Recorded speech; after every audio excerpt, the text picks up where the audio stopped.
Welcome to the fourth coaching session in this series on mental performance training. I'm Coach M, and this week we're going to talk about discipline and self-control as a way to train our minds, mental performance training to achieve our goals. There's no question that being able to exert self-control and discipline when it comes to change behavior is essential for that change behavior. But it's also extremely hard and it takes time to develop. So it's usually, you need kind of like a multifaceted approach to developing self-control and self-discipline. And also there is a variety of techniques to do that. So I'm going to show you a technique that's built on last week's lesson, which was the start, stop, and continue. So last week we did start, stop, and continue. And at the end of the lesson, I told you to put your energies into the stop behavior, getting the consistency as high as possible. How did that go? I hope it went really well, and I hope that you found ways to stop that behavior and consistently do it. But if you struggled, you're not alone. That's to be expected. It is the hardest behavior to stop. And we always need reinforcements for stopping behaviors that don't support our health goals because they become habits. And also, they're strongly reinforced both neurologically and environmentally, socially. There's thousands of barriers to stopping behaviors that aren't providing us value and aren't helping us achieve our goals. So one thing we do is track them, like we learned last week. We track them, we put our energy on, we try to consistently stop them. This week, I want to show you a technique you can use if you are struggling to kind of stop a behavior that you feel is not giving you value and is not supporting your goals.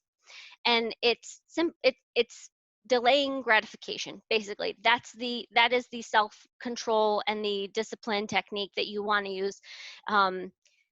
Delaying gratification is the first step in stopping a behavior.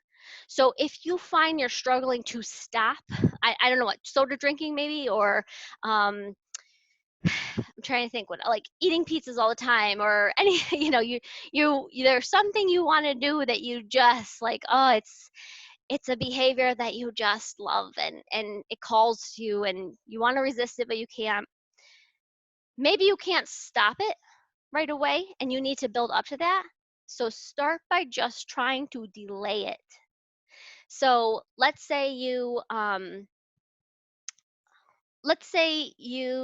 want to have, like, you're trying to cut back on something, maybe sugar. You're trying to eat less processed food, and you come across a tub of ice cream.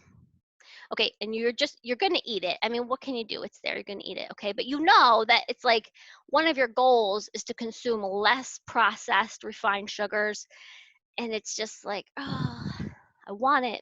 Okay, you're gonna eat it. It's not a big deal.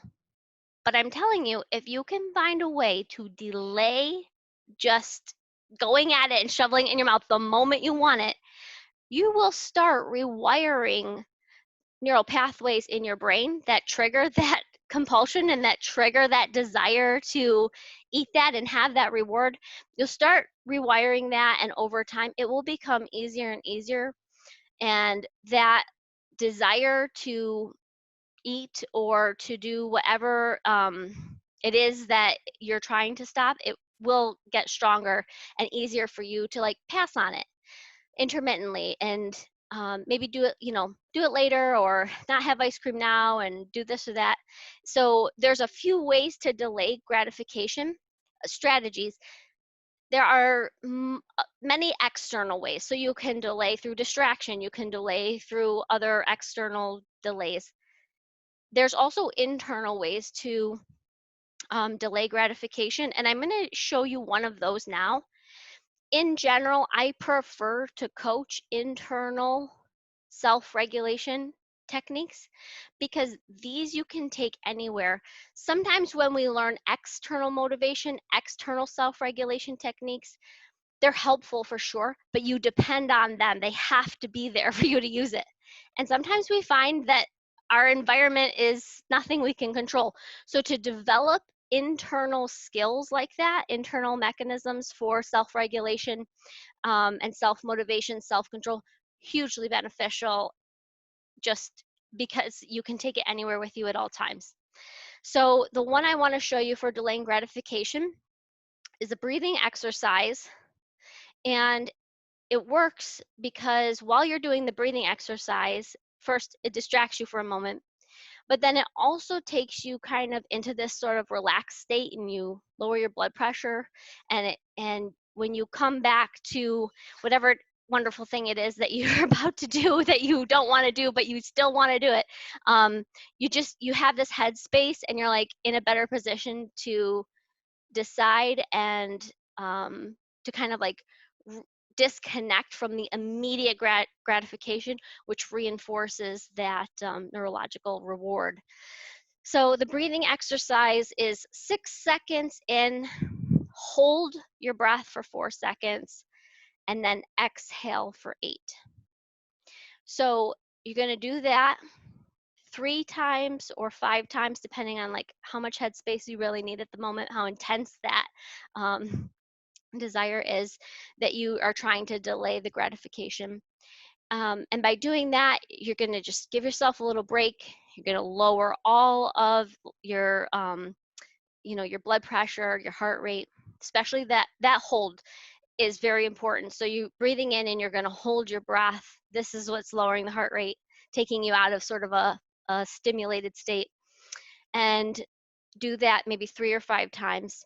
And then take a look again at the behavior. You have delayed, and therefore give yourself permission to do whatever you want, because you've delayed the gratification first. You've built that self-control muscle a bit. You've practiced it. You've exercised it. Go from there. Eventually, as you continue to delay gratification, the reward will not be as strong, and it will be easier to just stop the behavior that you've decided that isn't providing you value towards or helping you reach your goals. Okay, so that's the last lesson in the series. I hope you've enjoyed them. You can find me online, and I hope to meet you at some point. Thank you for watching these videos. And if you have other topics on mental performance training that you're interested in having me do some videos for, let me know.